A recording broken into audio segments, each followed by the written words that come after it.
왜 저 성자는 병에 걸렸을까? 깨달음을 얻은 자가 어찌하여 고통을 받는단 말인가? 인도의 번화한 도시 비아리성. 상인들의 활기찬 목소리가 넘실대고 수레바퀴가 덜컹거리며 지나가는 이 거대한 도시에 한 특별한 인물이 살고 있었습니다. 유마거사. 사람들은 그를 무구칭이라 불렀죠. 때 묻지 않은 명성을 가진 자라는 뜻입니다. 그런데 이상한 일이 벌어졌습니다. 막대한 재물을 소유하고 왕과 대신들도 존경하던 이 장자가 갑자기 병에 걸려 누웠다는 소식이 퍼진 겁니다. 유마 거사님이 병에 걸리셨다니 그 지혜로운 분이 어찌 사람들은 수군거렸습니다. 하지만 더 이상한 일이 벌어지기 시작했죠. 병든 몸을 이끌고 유마거사가 나타난 곳은 놀랍게도 청정한 절이나 수행처가 아니었습니다. 술집이었고 도박장이었으며 때로는 기생들이 모인 환락가였습니다. 저 높으신 분이 왜 이런 곳에? 그러나 신기한 일이 일어났습니다. 유마거사가 지나간 자리마다 변화가 일어났죠. 술에 취해 있던 사람들이 문득 자신의 삶을 돌아보기 시작했고 도박에 빠져 있던 이들이 탐욕의 무상함을 깨달았습니다. 기생들은 그의 부드러운 말 한마디에 눈물을 흘리며 새로운 삶을 결심했죠. 한 술꾼이 유마거사에게 물었습니다. 거사님, 병드신 몸으로 왜 이런 곳까지 오셨습니까? 유마거사는 잔잔히 웃으며 답했습니다. 의사는 건강한 사람에게 가지 않고 병든 이를 찾아가는 법이지. 마음이 병든 이들이 있는 곳이라면 어디든 가야 하지 않겠는가?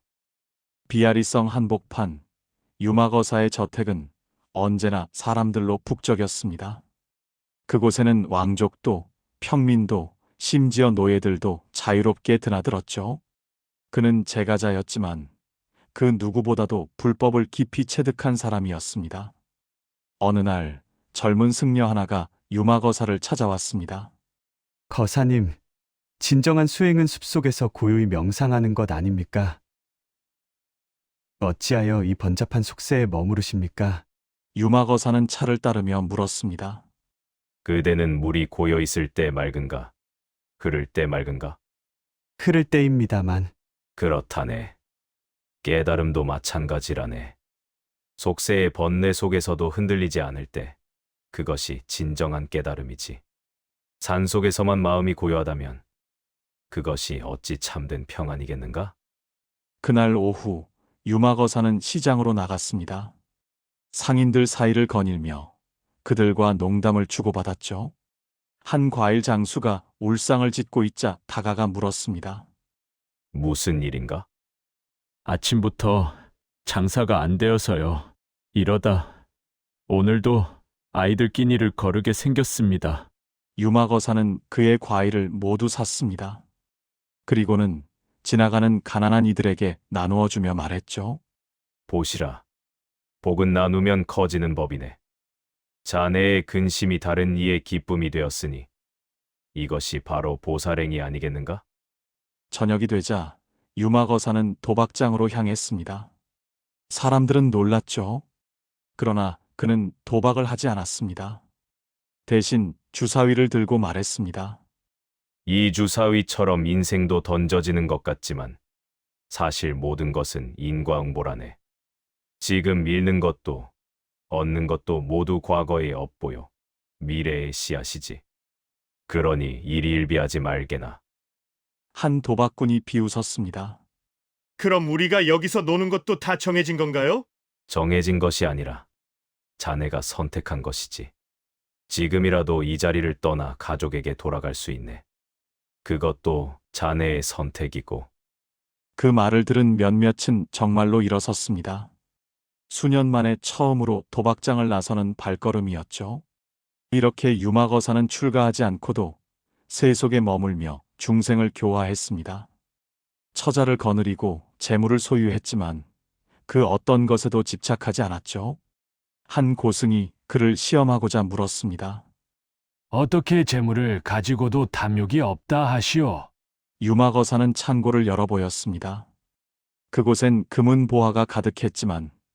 먼지가 수북이 쌓여 있었죠. 보시라. 재물은 이때 쓰지 않으면 없는 것과 같고 쓰되 집착하지 않으면 비어 있는 것과 같소. 나는 이것을 가진 것이 아니라 필요한 이에게 전달하기 위해 잠시 보관하고 있을 뿐이오. 실제로 그는 매달 재산의 대부분을 가난한 이들에게 나누었습니다. 그런데도 신기하게 그의 재물은 줄지 않았죠. 사람들은 그것을 기적이라 했지만 유마거사는 웃으며 말했습니다. 주는 자에게 오는 것이 세상의 이치라네.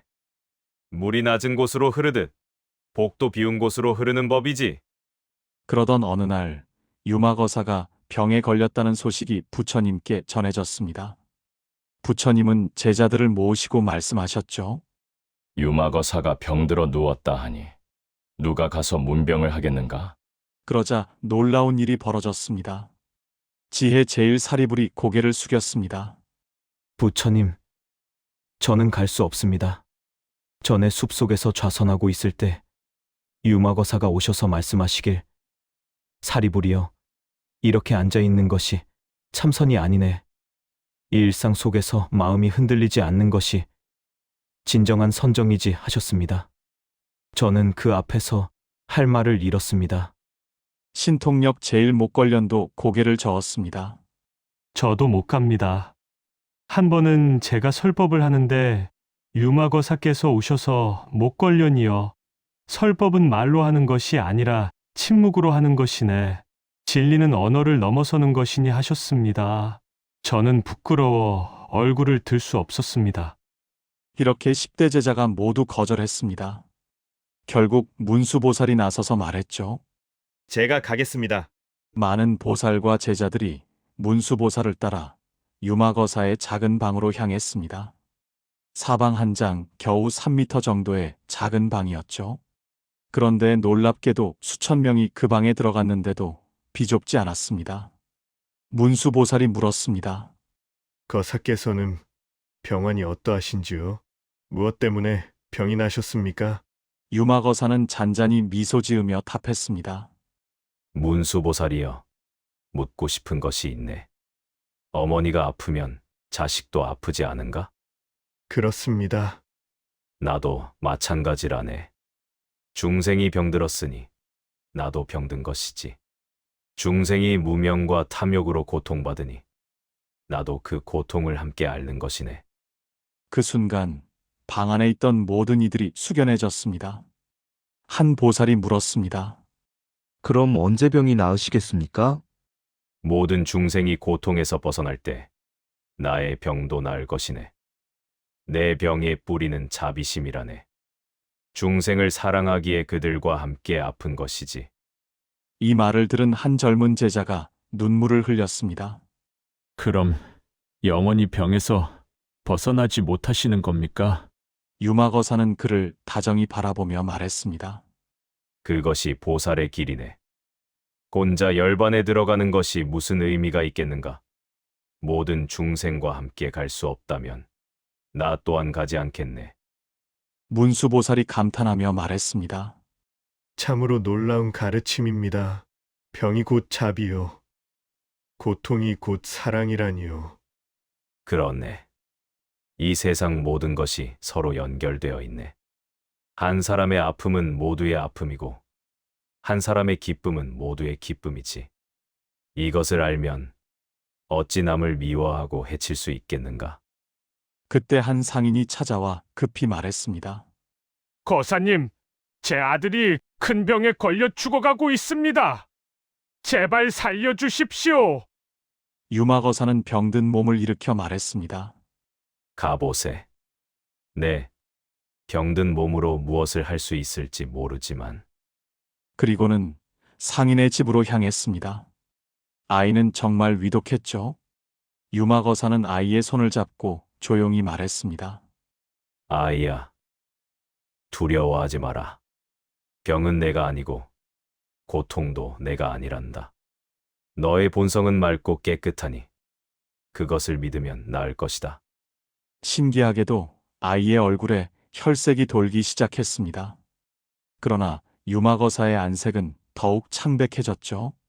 거사님, 괜찮으십니까? 문수보살이 걱정스럽게 물었습니다.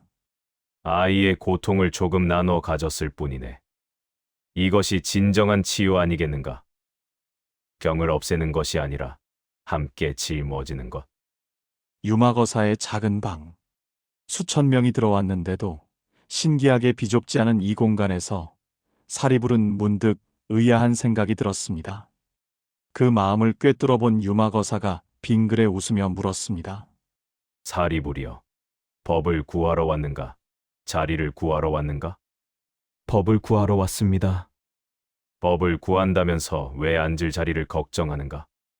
그러면서 유마거사는 놀라운 일을 보였습니다. 허공에서 황금빛 사자좌 수천 개가 나타나 그 작은 방에 모두 들어왔습니다.